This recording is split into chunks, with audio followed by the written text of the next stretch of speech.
And we're live. Scott Boyer's here from Done For You Homes. What's up, Scotty? How are you? Good to see you, my friend. Love the jacket once again. Yes. Always exciting to. Well, money green, right? I like. Well, St. Patrick's Day. You're close. Yes, there's that too. I like it. And today we're going to talk about. In like fact, it. we have a special guest calling into the show today. Yeah. Michael Drew will be calling in. He wrote the book. Yep. Retire on Rent. Yep. We're talking about the easy way to invest in real estate. I think a lot of people are sort of stuck on the hard way. You know, They are. There's like a couple hard ways, right, to invest in real estate. In fact, I was having a conversation with a friend yesterday. She said, "Yeah, we're going to buy a rental." I said, "Oh, really? Where are you going to buy?" Well, we're going to buy in. She started naming off different areas of San Diego. So it's like 500 grand for 2,800 a month. Right. That's what you're looking at. I would call that the hard way. I would say that is a hard way. But I will say this is that also is the instinctive way. Because the natural thing, if you're going to get into being a real estate investor, you're looking for passive income, the natural thing is that you look in your own area, just because that's how you think it has to be done.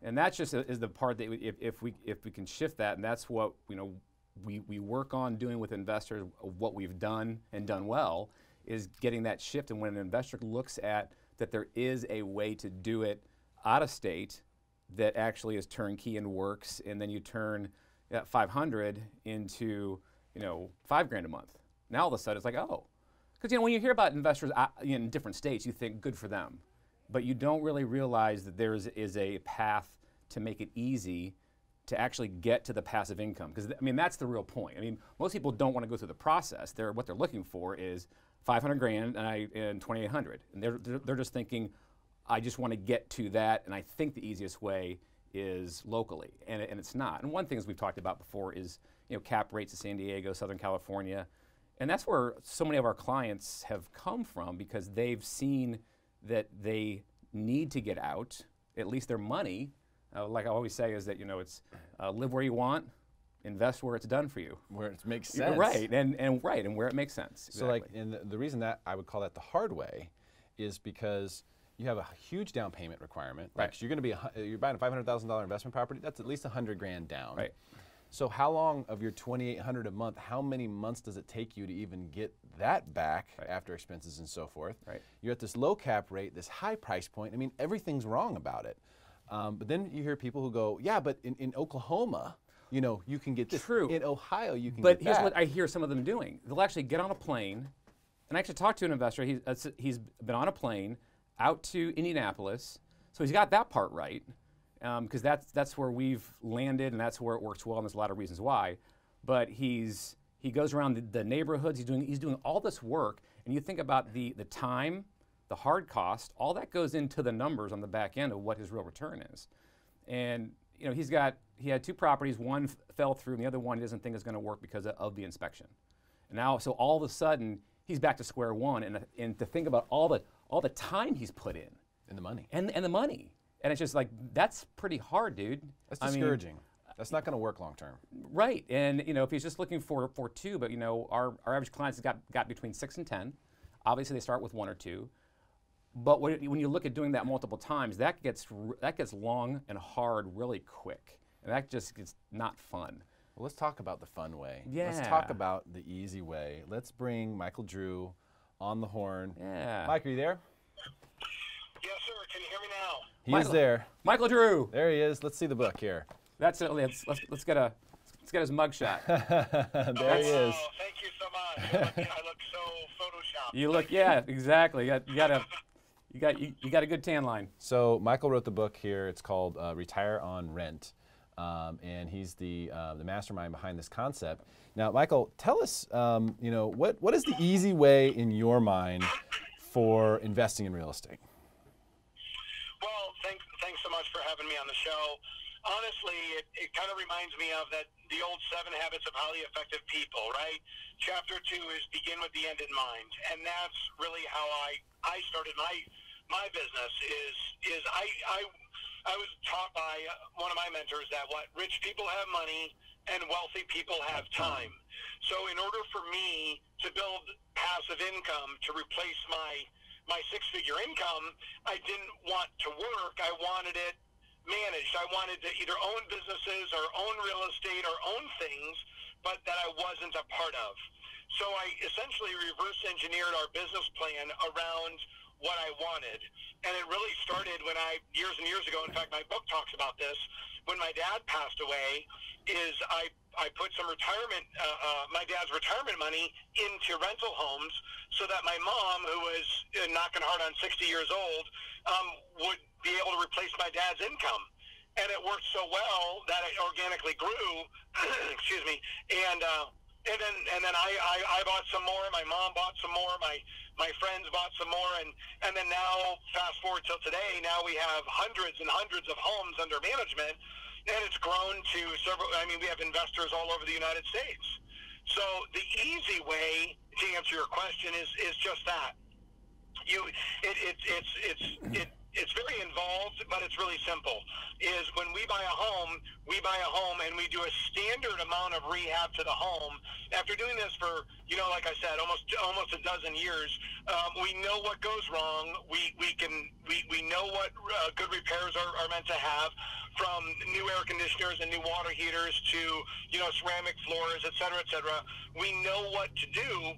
And we know the underwriting criteria is needed to keep long-term tenants in, so we do everything ahead of time to give the investor the best chance at making great income on a consistent monthly basis. Exactly. So it starts from a good rehab to good underwriting to simply, once the handshake has been made and they close on the property and we direct deposit the rent, customer service, and really rinse and repeat.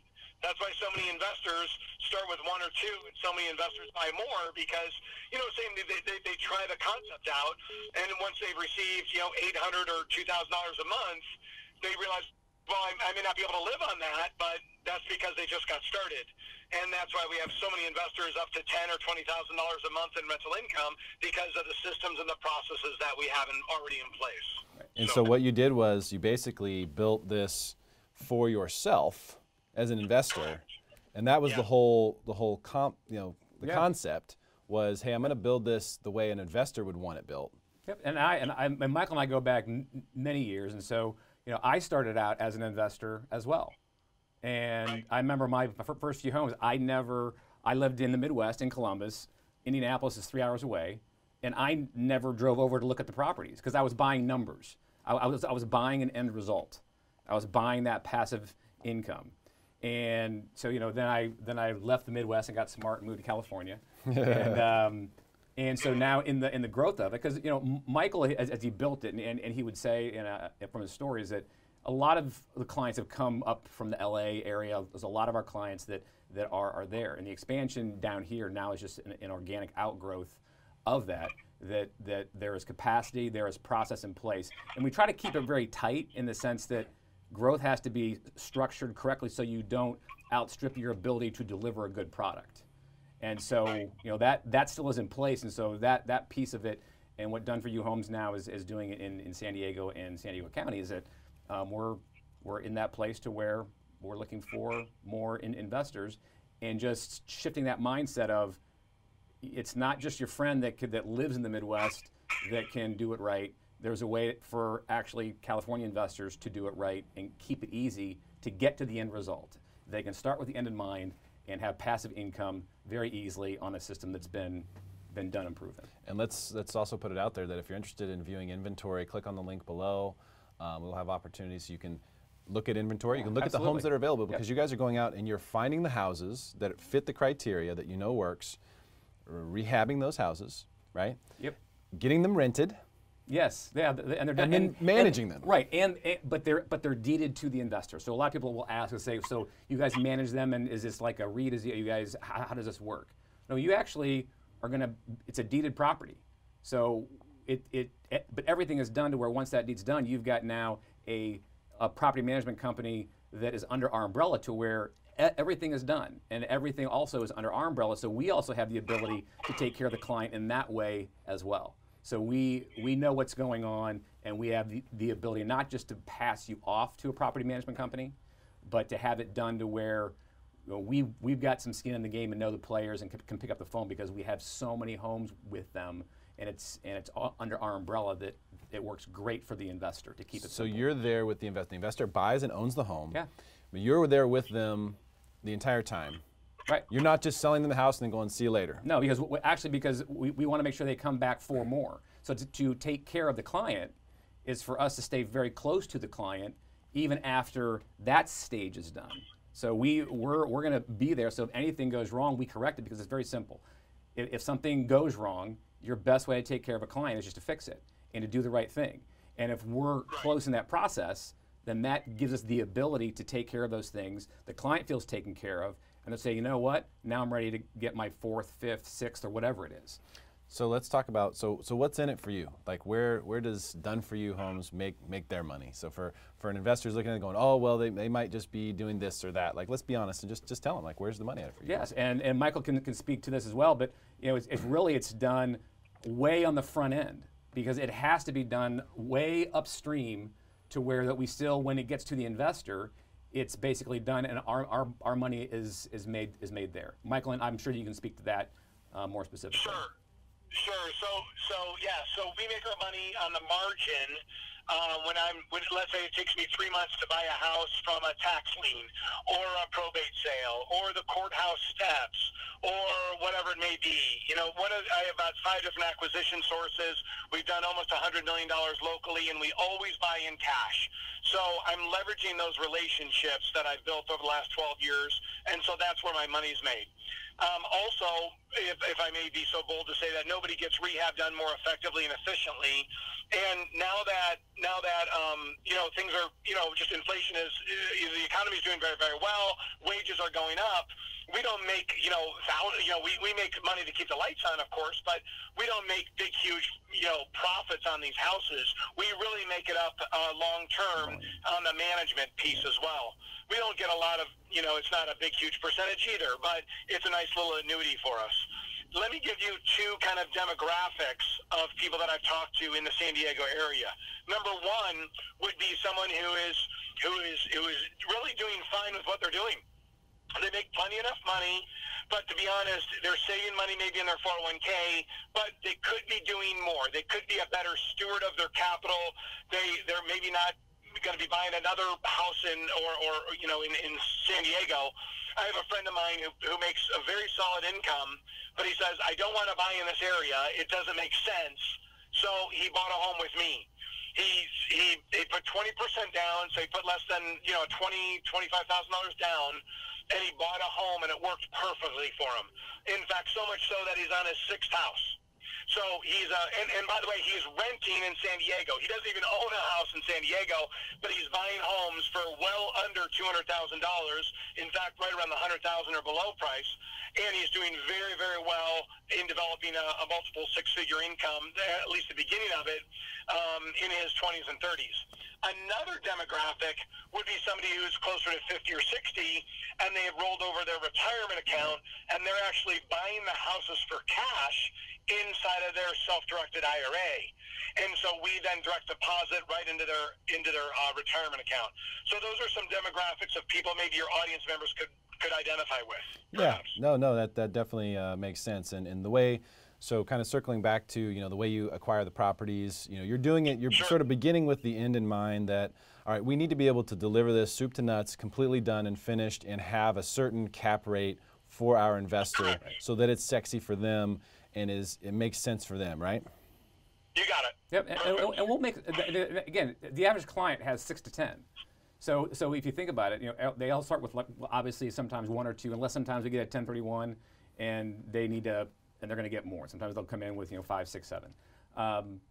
But if you think about it, there's like a volume side to it that we expect that if you deliver a good product, they will come back. So versus trying to make a big hit off of one or something, or to only do cash. To where it would never comp out, and we have some investors that actually will finance. A lot of them do cash, but we're not afraid of that because we know that delivering a good product and getting to that passive income is going to set it up to where when they're ready for that next one, and sometimes it's just getting into the system and feeling and touching it and just doing it once, is that we know that they're going to come back, and that's a good business model because it's focused on a good product and long term. And that to me is good business. That's how Michael built it. as I watched it and was a client, and then now a part of this in San Diego and bringing in more investors, it's something that becomes exactly what it is stated to be: simple and easy for the end product. So passive income is not the elusive project that most investors sometimes think it is when they want to get into it. And let's also mention, if you would like to see the inventory, if you'd like to see the homes that are available right now, I mean, you can look at all the numbers. They're done, they're rented, they're ready to go. If you'd like to look at those, send us a message, comment below, or click the link that's attached to this video, and you can find out how to get access to that. So you can browse it. You can look through and go, hey, I want the one on 10th Street that's 12 cap. Yeah, and I probably have some properties on the Done For You site, doneforyouhomes.com, that I probably need to change out, because I think some of those have been sold since I put them up. So I'll need to pull from our bigger inventory and put some other ones up. But when you look at the numbers, that basically is, it's kind of like looking at an In-N-Out burger. Some have onions, some have special sauce, some have cheese. When you look at it, it's basically is the same thing. And because the numbers are always going to be in a tight range as a good end number product for the investor. And now let's talk about, so what are the downsides here? I mean, this sounds great, may even sound too good to be true. I'm sure you've heard that from people. This sounds too good to be true. What's the catch? What's the catch?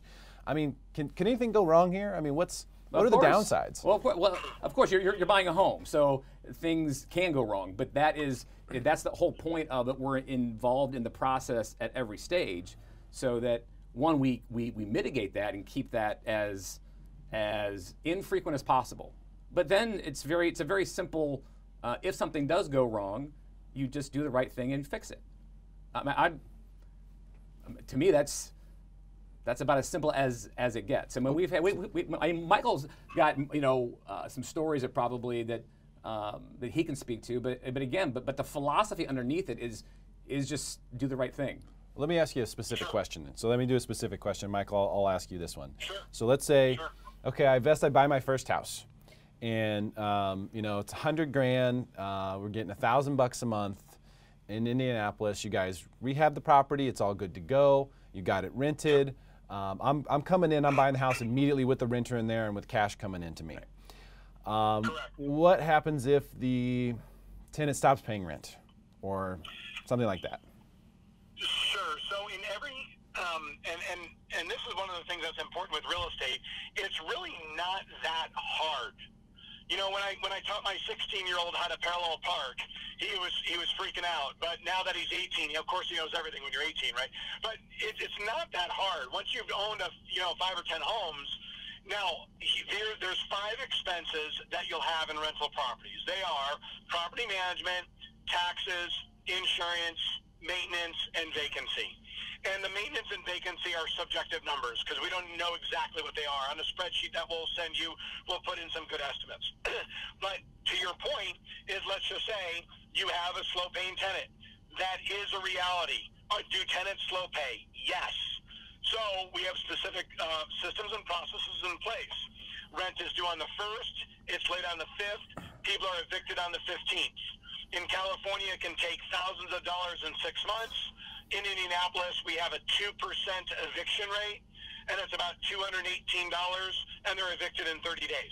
Is that possible? Yes. Should you be prepared for it? Yes. Is it likely to happen? No. But we're not afraid of it, right?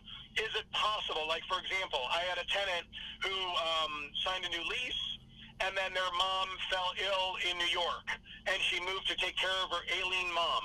Is that possible? Of course. They gave up their security deposit. We rented the house in 30 days, but life happens to tenants just like you, just like me. Right. And so what you deal with, you do the best you can. And, legally we've covered ourselves because we have a really good lease. We have no problem in keeping security deposits. We go in there, freshen up the property. We've already have the best, we can, release it very quickly because we're good at marketing. I mean, just how you would imagine it is if it were your own property. We take care of your property like it was still one of our own. And I liken it like this. I talked to an investor, and I would say, look, if you're going to go into the stock market, there is risk of what? There's a risk of a pullback, of a downturn, Sure. of a crash. That doesn't keep you from from doing it and from investing in it. There's always is going to be the potential of a downside. So part of the question, and to me in real estate, is actually you have better controls of how you can mitigate that and protect the investor. To me, a lot better than what happens in the stock market, to where, I mean, let's just go back to 08 and look what happened. Is that, you know, people will call their broker, and the answer was just don't worry about it, stay in, and all of a sudden they got a 40% haircut of their underlying asset. And interestingly, in real estate, when you pick the right place, and Indianapolis is a great example, is that when these downturns per se do happen, rents actually will go up, and you also don't have the dip in the underlying asset, so you always have an exit strategy. And so when you look at it in comparing, real estate becomes a very good option that has, to me, a lot more controls for things that could go wrong, that long term, that money is going to keep coming in, and that's what the investor wants. They don't want to rob the golden goose and pull it out of the 401k or the IRA. They want something that is going to keep the money coming in. Let's talk about that exit strategy. I want to say what's up. Hey Maria, what's going on? Yeah, we will definitely send you details. You can comment below if you'd like to check out inventory, like to see what properties are available, or if you have questions you'd like specifically answered, just comment below, send us a message, or click the link that's attached to this video. Hi Maria. So exit strategy. Yeah. So I'm buying the house. Yep. Right. Let's say I'm doing it in my IRA. Yep. Because I have enough money in my IRA, and I don't know really what to do with it. I'm a little scared the stock market's at a peak here. A lot of people are. And so I go, okay, you know what, Scotty, let me buy this house here. It's 100 grand, take it out of my IRA, I'm getting $1,000 a month. It's done, it's ready to go. There's a tenant in there, they're ready to move. And then here I go, and 2 months later, life happens to me. And I'm like, oh, snap. Right. I need to get that money back, because now I have to do something, whether it's my sick mother back in Missouri or whatever, I need to get that money back. I just own the house, so I just sell the house, right? Just sell the house. And again, here's the thing: we're happy to be involved in that and say, is there a way that we can help that and be involved in that? If we can take it back, it'll always be a conversation. Because again, helping to take care of the client is at the front of the train in the sense of that, hey, life happens, so how can we help you to get over whatever has happened? Because that's the right thing to do. And so there's lots of different ways to actually do that. If it makes sense, we'll be involved in that. Maybe they want to go to the market. We've got plenty of realtors that really can be aggressive and find the right match and make that happen as fast as possible. So the nice thing is that there are ways that it can be done, and the exit is always there. And so that keeps it to where you can get that money out of you too. What's that? Well, let me just comment on that. Sure. You're exactly right. First of all, why the risk is so low, you're buying an asset that it will be appraised at the purchase price. The inspection, anything that comes up on the inspection will take care of. So, and if you're using financing, if you do the math, you're making over a 20% rate of return. We'll show you the spreadsheet, an estimated rate of return. So, I mean, the numbers make sense. But one of our common friends, Andrew, it's funny you say that, he had a child that applied for an Ivy League school as like the dream school. Never thought she'd get in. It was a 1 in a million chance, and for some reason she got in. She was so overjoyed. And he's like, crap, I need some money. He didn't plan on that. He didn't really budget the tuition, right? So I put together, he gave me one of his properties that he owned for a while, and he said, you know what, can you just sell this one? It did take probably 45 days, 60 days, and it was real easy. And it was a real easy process. The home, he'd owned it for a few years, it had appreciated very nicely, and he was quite happy. So that's, and all those real estate agents and things like that, they're all in-house. We all take care of that whole process internally. So it's a very easy process. And now, granted, is the real estate less liquid than, cash in a bank account? Yes. But it all makes sense. It all works very, very well. But it's more liquid than like a REIT or one of those fractional ownership situations where you don't really know when you're going to be able to get out. Right. Or you're locked in for 5 years or 7 years, or whatever the contract states, and that's a lot harder to back out of than when you have a deeded home. Right. And you can choose which is the best way to get out, which is the fastest.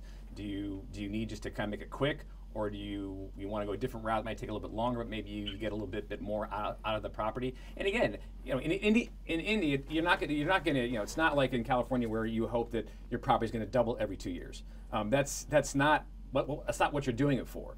but it holds its value well.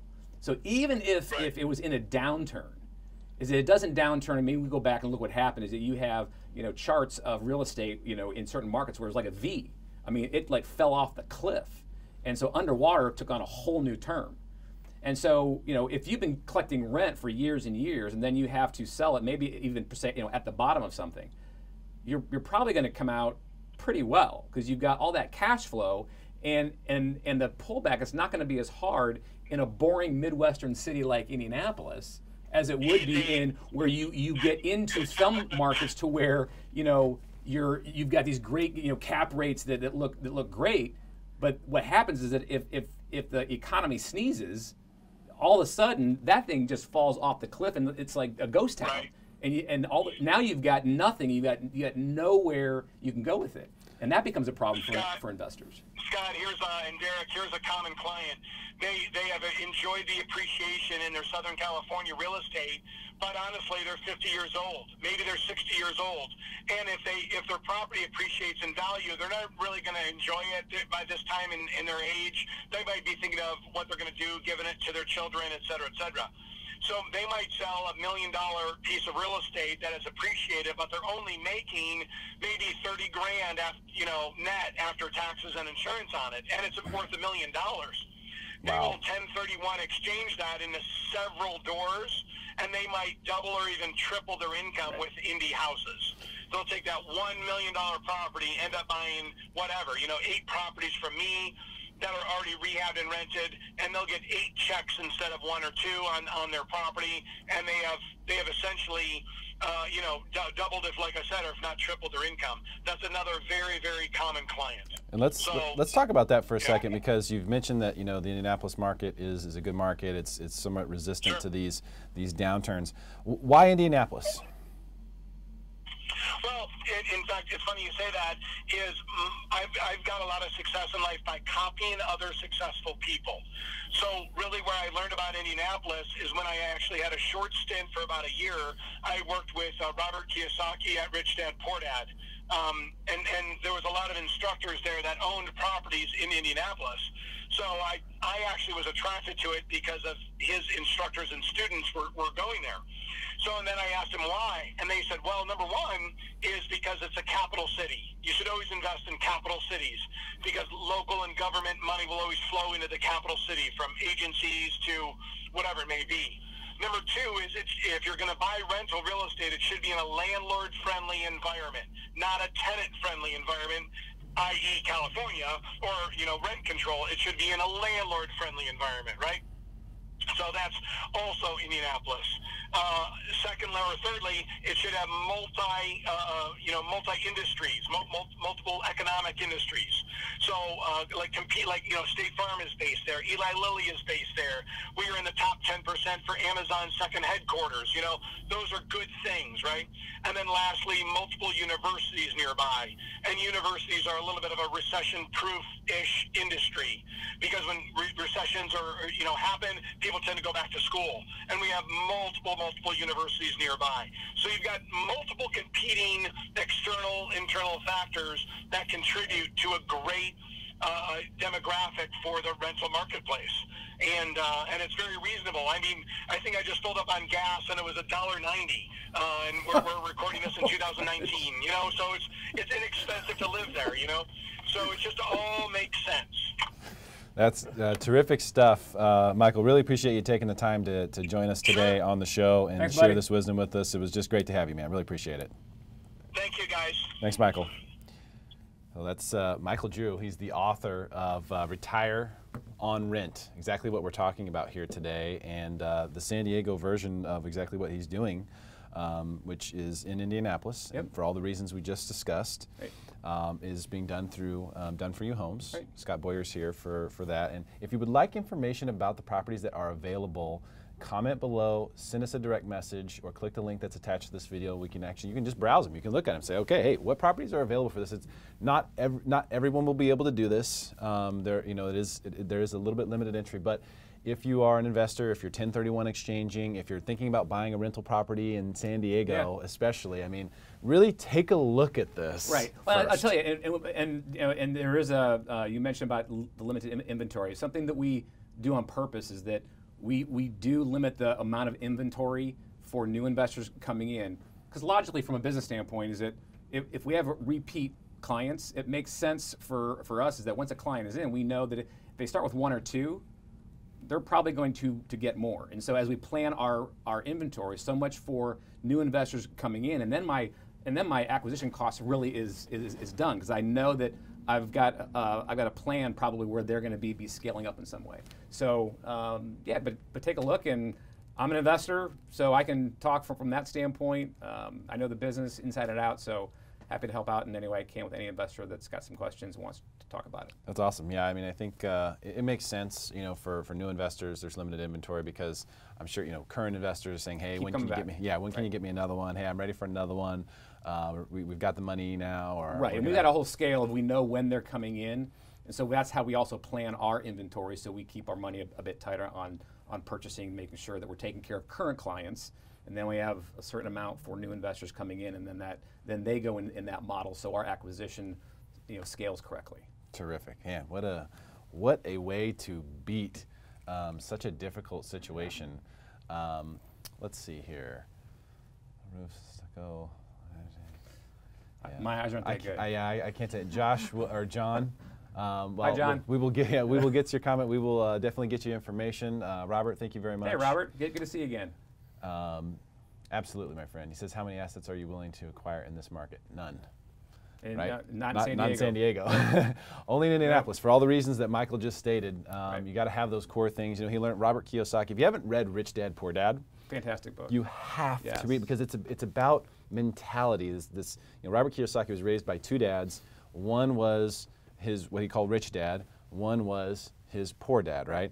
And it's not what you think, but the way that he learned how the 2 different mindsets work, and why he invests in real estate and all those things, and that's where Michael got this. I mean, this all started from Kiyosaki. And Michael and I go back for almost 20 years, so I'm kind of watching this, and he and I think alike, and you know, our paths diverged for a while, and coming back, but we're always so parallel in so many things. So, you know, that's why it's made sense for us to now expand down into San Diego. But it just makes sense, and it's so much easier for an investor to do it this way versus even trying to do it out of state on their own. You just begin to compare all the time and effort and all the potential pitfalls and extra work that goes into then what your real return is, and all of a sudden it's like, wow, can someone just, you know, is there an easier path? And the answer is yes, there is. The answer is yes, and this is it. So comment below, we'll get you information about inventory, and Indy, yes, Indy is the market that we're talking about, Indianapolis, for all the reasons that Michael just mentioned, and we can give you more information about that and the market itself, the properties that are available. Comment below, we'll send the information to you, or send us a direct message here at Smarter San Diego, or click the link that is attached to this video. And of course, Scott Boyer, thank you so much for your time, man. Absolutely, man. Great to see you, brother. You Appreciate it. Yep. You are now smarter than everyone else. Share this video.